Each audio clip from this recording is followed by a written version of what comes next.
हम सब का नेतृत्व करने वाले सरदेव गुलाब जी,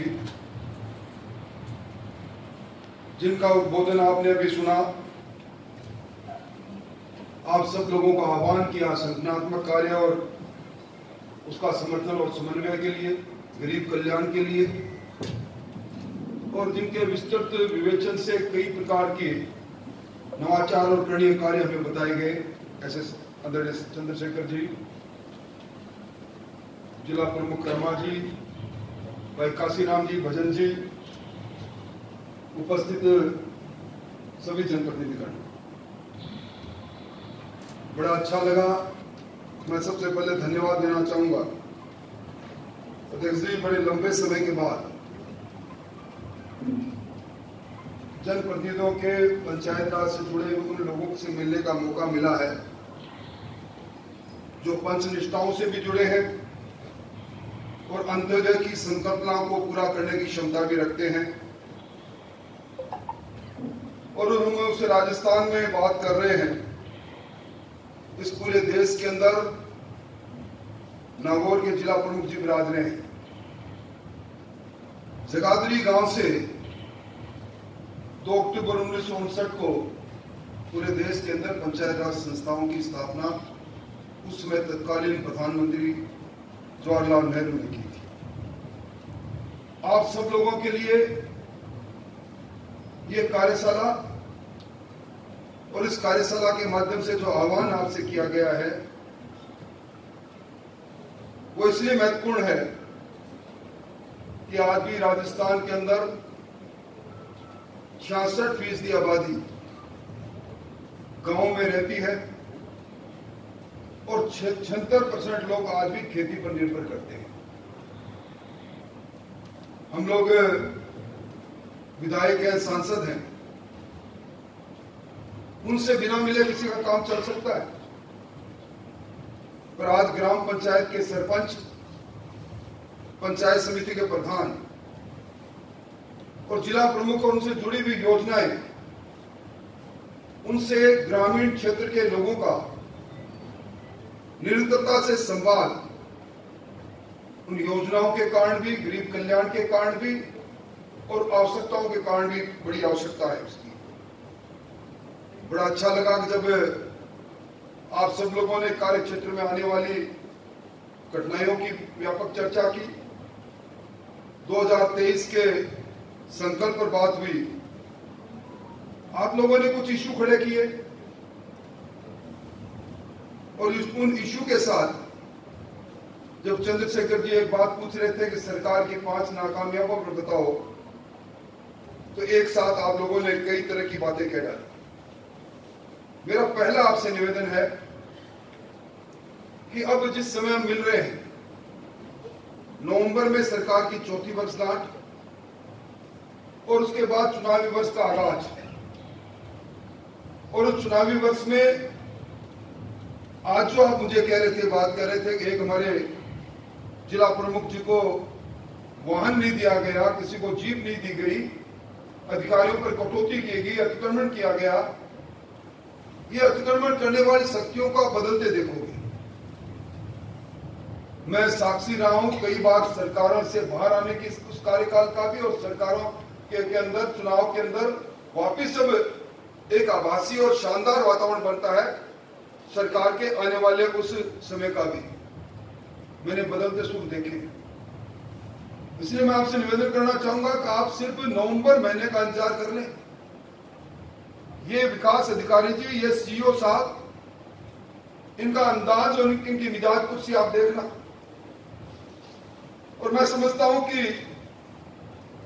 जब से ये 33वां संशोधन हुआ है, मुझे बड़ा अच्छा लगा कि भरतपुर के जिला प्रमुख जी ने पंचायत राज अधिनियमों की बात की, उसको पढ़ने की बात की।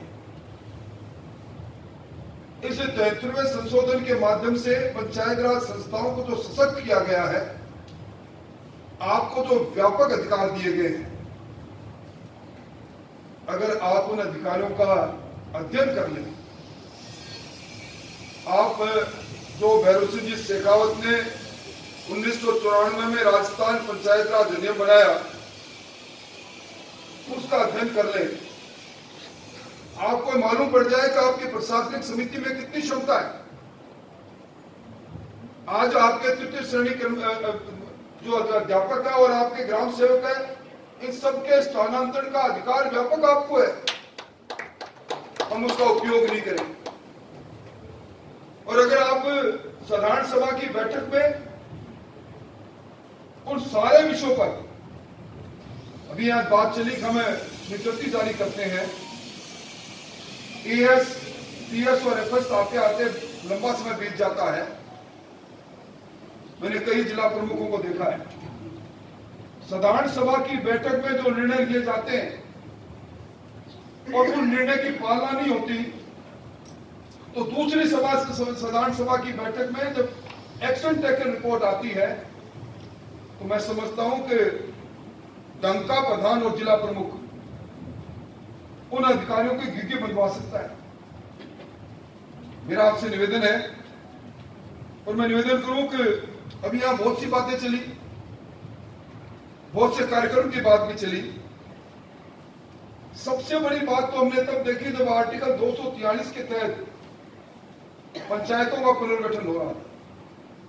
मैं धन्यवाद दूंगा प्रतिपक्ष नेता जी राजे, इन्होंने सवाल खड़ा किया 2011 की जनसंख्या के आधार पर जब पूर्ववर्ती सरकार ने पुनर्गठन कर लिया था, आप उसी जनसंख्या के आधार पर ग्राम पंचायतों का पुनर्गठन कर रहे हैं।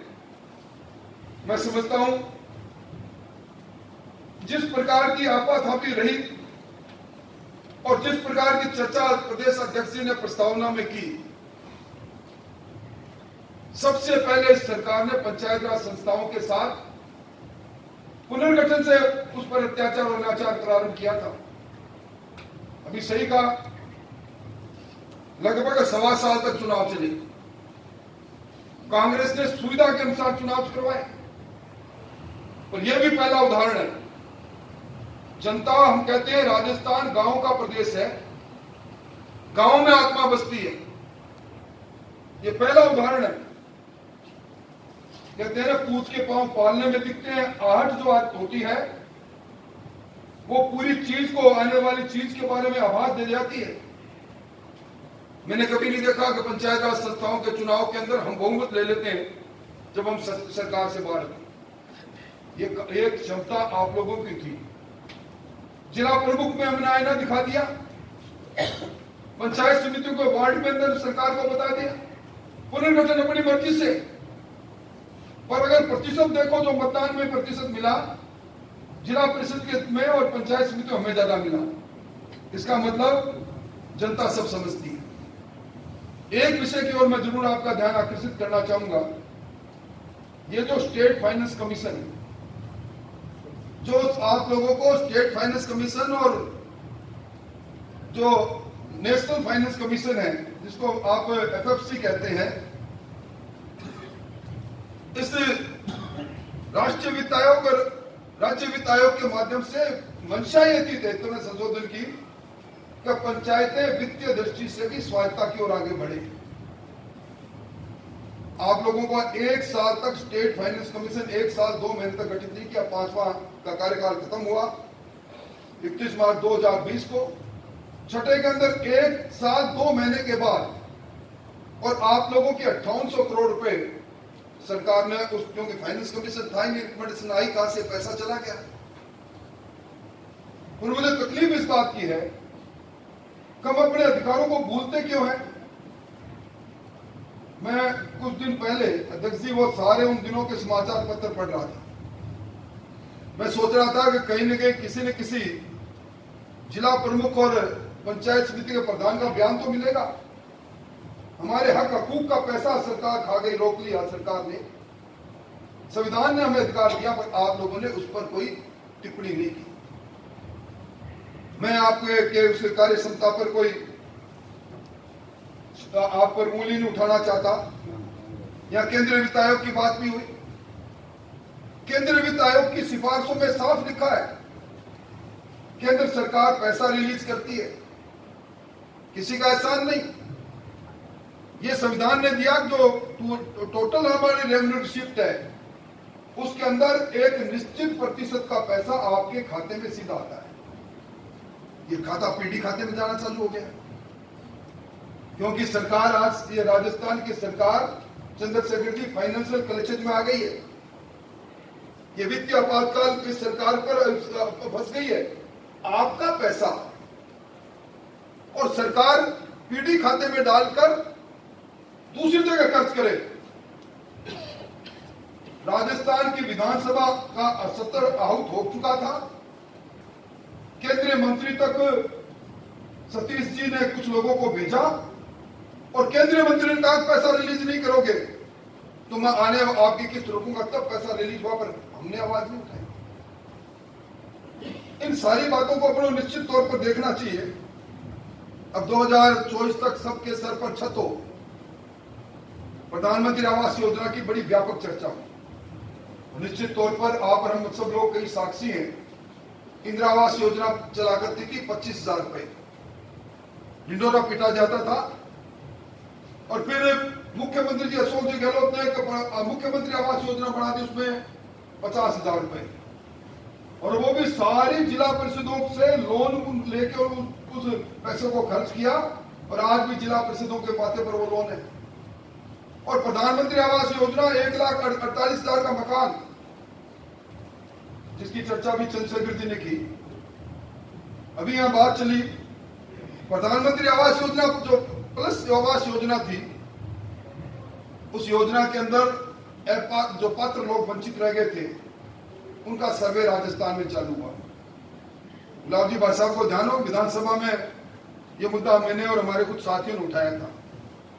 हमने उनको कहा कि ये जो ऐप बना हुआ है, इस ऐप पर आपने पात्रता निर्धारित की और उन पात्रताधारी आवास प्राप्त करने के अधिकारी लोगों पर उनको एक निश्चित समय तिथि पर ऐप में रजिस्ट्रेशन होना था।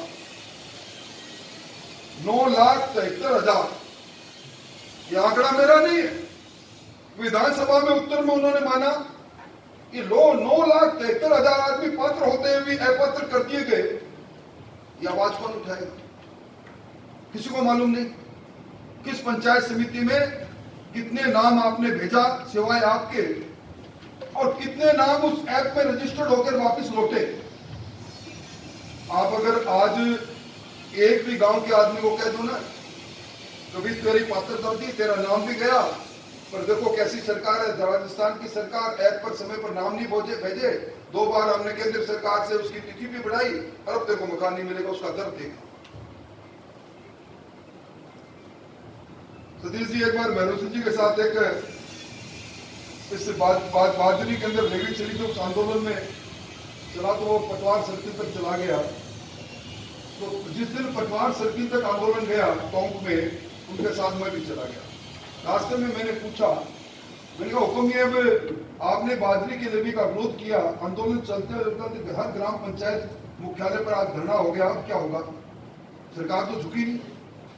उन्होंने कहा सरकार को झुकाना थोड़ी है, सरकार माने नहीं माने, हमने भ्रूण का आपने देखा होगा कांटा, हमारे उधर सतीश जी के गांव में बहुत होते हैं।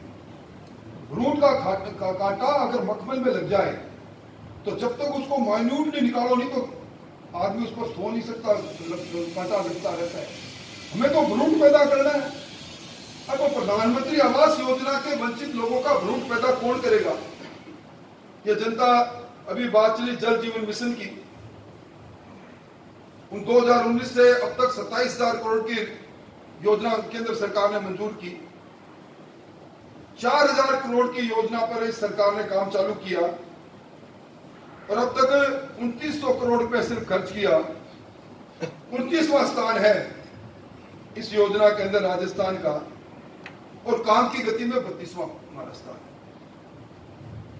हर गांव के अंदर, मैं तो उस गांव के उस क्षेत्र से आता हूं जहां पीने की पानी की समस्या है,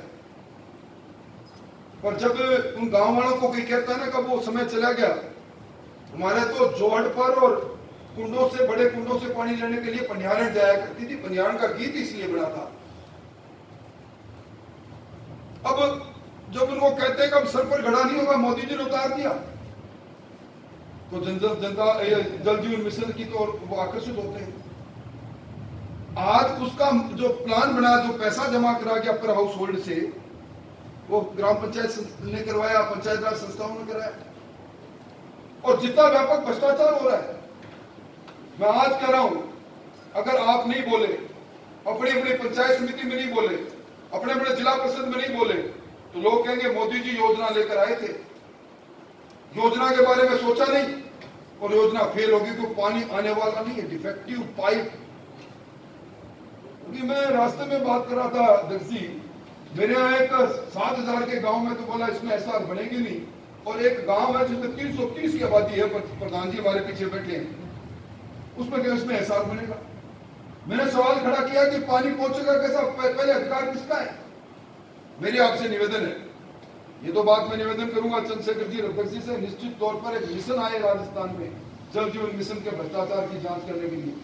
पर आप भी, अधिकार आपके पास है, आपके पास तकनीकी अधिकारी है, उसको लेकर जाओ, खड़े होकर को ये पाइपलाइन का इसका नमूना उठाओ, ये पाइपलाइन की गहरी क्यों नहीं खुदी, ये टंकी में जो काम में लिया जा रहा है मिक्सर, ये क्या है? आप देखो, आपके क्या वाले नारे हो। अभी एक और योजना, अटल भूजल योजना, आपको ध्यान है, इसमें राजस्थान को 1144 करोड़ रुपए मिले इस साल, 6,000 करोड़ की योजना है, और अपनी यहाँ की 38 पंचायत समिति, और 1179 करोड़ मिले 1144 ग्राम पंचायत समिति। बिस्मिल्लाह नहीं हुई, कौन सवाल खड़ा करेगा? आज उसका जो स्ट्रक्चर निर्माण होना चाहिए, इंफ्रास्ट्रक्चर निर्माण का होना चाहिए, आज डीपीआर मंजूर नहीं हुआ। आपको मैं बात इसलिए कह रहा हूं, आप हमारा चेहरा हो, आप हमारा मुख हटाओ। सबसे पहले सरकार की योजना को क्रियान्वयन करने का अगर सीधा आप हस्तक्षेप कर सकते हो तो आप कर सकते हो, हम विधायक के तौर पर हम और सांसद नहीं कर सकते। अब इस प्रकार, अब ये स्वच्छ भारत मिशन की बात चली, निश्चित तौर पर 79 लाख शौचालय उस वक्त जब वसुंधरा जी की सरकार थी, अपन ने मंजूर किए, कुछ बने। पर अब तो ये अब सामुदायिक शौचालय बनने की बात आई। आज आप ओडीएफ प्लस पर अगर पूरी स्कीम पढ़ लो, कल कटघरे में खड़ा कर लो इनको, ये अधिकार है हमारा, ये स्वच्छता का मिशन है। ये कचरा पात्र से लेकर और घर घर के अंदर कचरा लाकर एक जगह पर डालने का जो पूरा प्रोजेक्ट है, आप एक बार लागू करके देखो, आप एक बार कोशिश करके देखो।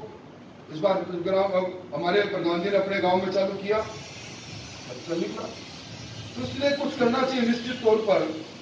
और मैं कोई लंबी बात नहीं कहूंगा, क्योंकि बहुत सी बातें आदरणीय गुलाब जी को कहनी है, पर एक बात जरूर कहूंगा कि अब जब आप लोगों से बात सारी हो रही है, उसके बाद में चुनावी वर्ष की बात भी हो रही है, तो सरकार के जो इश्यूज आते हैं, सरकार के खिलाफ आप लोगों ने जब चंद्रशेखर जी ने पूछा, तो आपने कई प्रकार के सरकार की नाकामयाबी गिना दी। इन नाकामयाबी पर कौन बोलेगा?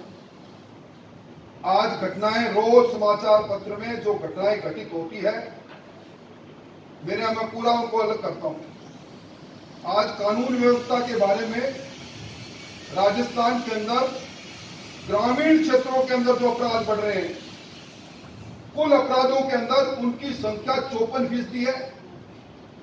आपके इलाके में, आपकी पंचायत समिति में, आपकी जिला परिषद के अंदर सरेआम हत्या हो गई, बलात्कार हो गया, और यहाँ बुरा मत मानना, अध्यक्ष जी कहते हैं कि अब आप 3 जनों की टीम जाओ। सबसे पहले आप प्रतिनिधि होगी, आपका बयान क्यों नहीं छपे वहां? सोशल मीडिया पर पहली प्रतिक्रिया आपकी क्यों नहीं आए? इस सरकार के खिलाफ हम बोले क्यों नहीं? परेशानियां आपने गिनाई, अधिकारों पर अतिक्रमण की बात आपने कही, मैं उसको स्वीकार करता हूं। और मैं प्रतिपक्ष के नेता बैठे हैं, आपने विधानसभा चलती जब आपने हालत देखी ना, हम लोगों के भी अधिकारों पर अतिक्रमण करने की कोशिश करते हैं, पर हम जब सामने खड़े होकर ललकारते हैं ना, तो हमें अलग अलग कोने में मंत्री लोग कहते हैं देखो मैं तो मैं ये काम है जो आप बता रहे हो ये कर दूंगा, मेरे खिलाफ मत बोलना। आप बोलना तो शुरू करो भाई। आप जिला परिषद की साधारण सभा के अंदर आप मेंबर हो, सारी पंचायत समिति के प्रधान, जिला परिषद के प्रमुख साहब तो अध्यक्षता करती है। आप एक बार, अभी मैं इस बार हम जिला परिषद की मीटिंग में गए, एजेंडा हाथों से उलट कर दिया भाई साहब, हमने कहा ये एजेंडा आप बताओ, पिछली बार भी हमने कहा था हाथों हाथ एजेंडा आपको नहीं होगा, बिल्कुल नहीं मानेंगे। और भरी मीटिंग के अंदर मैं अपने एसडी और जिला प्रमुख की कुर्सी छोड़ के चले गए, पूरी मीटिंग बर्खास्त हुई। काका जी का राज छोड़िए, आप बड़े खुशकिस्मत वाले हो। और मेरे को तो कोई कहे ना साहब, आज की तारीख में मेरे को कहे कि आप एमएलए की कुर्सी पर बैठना पसंद करोगे, जिला प्रमुख की कुर्सी पर बैठना। हाँ, आपके पास अधिकार है, हम क्यों चुप बैठे, मेरे समझ की बात नहीं आई। और एक मैं बात कहकर अपनी बात समाप्त करूंगा, मुझे कहनी तो बहुत बातें थी। अभी ये अपनी योजना एक एक करके बंद कर रहे हैं। मुख्यमंत्री जल स्वावलंबन योजना बड़ी, सार्क जैसे देशों ने भी उसकी बढ़ाई की, हम कभी नहीं बोले। आप अगर आज को मुख्यमंत्री जल स्वावलंबन योजना अगर आज होती तो बरसात जितनी बरसात भी है इतना पानी में हमारे पंचायत समिति के उन जल संग्रहण में जाता, हमारा वाटर टेबल बढ़ता। ग्रामीण गौरव पर चला गया अपना, गुरु गोलवलकर भागीदारी योजना चलेगी, ये सिली योजना थी, वो योजना इन्होंने बंद कर दी। तो हम इन सारी बातों के बोलेगा कौन यार? आप प्रशासनिक समिति में निर्णय लेना प्रारंभ कर दो। मैं सारे प्रधानों को कह रहा हूं, प्रशासनिक समितियां जहां हम बहुमत में हमारी है, आप उन प्रशासनिक समितियों को एक बार सक्षमता की तरफ ले जाओ, पता लग जाएगा। ये राजधानी जयपुर है, जिला प्रमुख जी बैठे हैं, अब इनके उप प्रमुख जी बन गए दूसरे। उन्होंने सोचा सप्ताह के मध्य में हम जिला परिषद की मीटिंग के अंदर एक बार उन्होंने कोशिश की और दूसरी बार इन्होंने ऐसा इलाज किया कि वापिस आके कहने लगा मेरी कुर्सी तो पास में लगा दो, आपके क्यों मुंह पर। थोड़ा सा आप लोग इन सारी बातों को देखें। और कहने को तो भाई बहुत है, अभी जिन योजना का जिक्र आप सब लोगों ने किया और जिन योजनाओं से व्यक्तिगत लाभकारी योजनाओं से हम लाभान्वित लोगों को करते हैं, और आज उस व्यक्तिगत लाभकारी योजना में एक हमारे प्रधान जी ने कहा कि मैं हर योजना के बाद उसकी किस्त रिलीज होते ही मैं मैसेज करता हूं, तो ये काम अपने सबको करना चाहिए। मैं तो कुल मिला के ये कह सकता हूं कि इस पंचायत राज संस्थाओं को पंगु करने में इस सरकार का अहम रोल है। और आज जो कानून व्यवस्था, जो दहशतगर्दी का वातावरण बना है, वो किसी से छुपा हुआ नहीं, आप बोल सकते हैं। और अंत में ये कहूंगा कि ये जो करप्शन के खिलाफ जीरो टॉलरेंस की बात हमारी तो नीति रही है, इस सरकार में बैठे लोग मौका देखते ही रहते हैं, थोड़े से फिसले नहीं और आप लोगों को कहीं ना कहीं इसमें उलझाया नहीं, समाचार पत्रों की सुर्खियों में आप आए नहीं। और भारतीय जनता पार्टी जो पार्टी का डिफरेंस है, उस पार्टी के बारे में लोगों की धारणा बदली नहीं। और मैं अंत में दो तीन बातें जरूर कहूंगा कि एफपीओ जो किसान ऑर्गेनाइजेशन है, इसके अंदर रुचि हमारे प्रधानों की, जिला प्रमुखों की कम है, निश्चित तौर पर इसके बारे में करना चाहिए। और अभी तो मैं प्रधानमंत्री जी का एक वक्तव्य पढ़ रहा था, उन्होंने कहा लैंड से लैब तक, मतलब डाइवर्सिफिकेशन ऑफ क्रॉप्स की जो बात चल रही है, जो नैनो यूरिया की बात चल रही है, वन ड्रॉप मोर क्रॉप की बात चल रही है, डिजिटल कृषि की बात चल रही है। अब ई नाम